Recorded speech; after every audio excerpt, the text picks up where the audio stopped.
আমরা যারা আমিষ খেতে পছন্দ করি তাদের কাছে নিরামিষ দিনগুলো এলেই কপালে ভাঁজ পড়ে। তো নিরামিষ মানে প্রথমে মাথায় আসে পনির।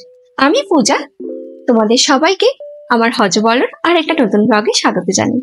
তো আজকে আমিও সেরকমই একটা নিরামিষ চিলি পনির রান্না করছি। চলো তোমরা আমার সাথে দেখতে থাকো রান্নাটা কেমন লাগছে। আমি এখানে 300 গ্রামের মতো পনির নিয়েছি। প্রথমে পনিরটাকে ছোট ছোট কিউবের আকারে কেটে কিছু শুকনো গুঁড়ো মশলা দিয়ে মাখিয়ে কিছুক্ষণের জন্য ম্যারিনেট করে রাখবো, ওই 5 মিনিট মতো। আর আমার বাবু ওই পনির খেতে এত ভালোবাসে ছোটবেলা থেকে যে অলরেডি এসে বলে ফেলেছে মা আমাকে একটু দেবে। আর তারপর আমি এখানে যা যা শুকনো গুঁড়ো মশলাগুলো ইউজ করছি আমি অবশ্যই ডিসক্রিপশন বক্সে লিখে দিচ্ছি।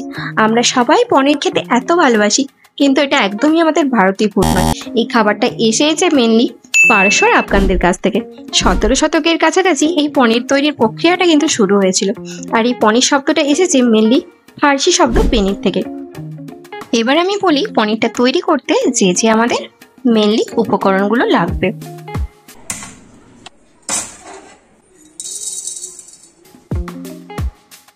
এখানে আমি একটু কাঁচা লঙ্কা নিয়েছি, আদা কুচি, গোটা গরম মশলা যেটা আমি অলরেডি শুকনো খোলায় রোস্ট করে নিয়েছি, 25 গ্রামের মতো কাজু, 2 চামচের মতো মৌরি, কাশ্মীর লঙ্কার গুঁড়ো আর একটু হলুদ গুঁড়ো আর একটু জিরে। প্রথমেই আমি কাজুটাকে ভালো করে লাল করে একদম ভেজে নেব। আর তারপর কড়াইতে অল্প একটু ধনেপাতা কুচি দিয়ে আমি পনিরগুলোকে হালকা হাতে ভেজে নেব। একদমই ডিপলি ফ্রাই করার দরকার নেই, অল্প একটু রোস্ট করে নিলেই হবে লাল লাল করে। জানো বন্ধুরা, আমাদের বেদে কিন্তু দুধ, মাখন, ঘি এসবের উল্লেখ আছে, কিন্তু কোথাও পনির বা দুধকে টক করার এই বিষয়টা কিন্তু উল্লেখ করা নেই, কারণ এটাকে আমাদের অশুভ বলে মনে করা হয়। যে তেলে পনিরটা ভেজেছিলাম সেই তেলে একে একে সব মশলার উপকরণগুলো দিয়ে এখানে আমি একটা ছোট কাপের 1 কাপ মতো টমেটো কেচাপ ইউজ করছি।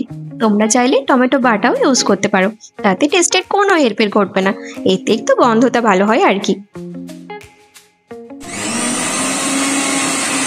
এখানে আমি গোটা গরম মশলাটা আর কাজুটা ভালো করে জল ছাড়া একটা মিহি পেস্ট বানিয়ে নিলাম। তারপর আর কি একটুখানি ফুটে উঠলেই পনিরগুলো দিয়ে দিলেই আর স্বাদ মতো লবণ দিয়ে আবার একটুখানি জল দিয়ে একটুখানি ফুটে উঠলেই তৈরি হয়ে গেল আমাদের নিরামিষ চিলি পনির। আমরা পনির খেতে এত ভালোবাসি যে ভারতে প্রতি বছর 6 ফেব্রুয়ারি বিশ্ব পনির দিবস পালন করা হয়।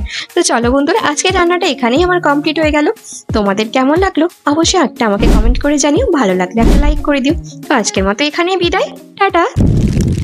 It's that first day of first grade, that cute girl, your third day, that backpack, that snapback you've had since the 3rd grade, the first time you got laid.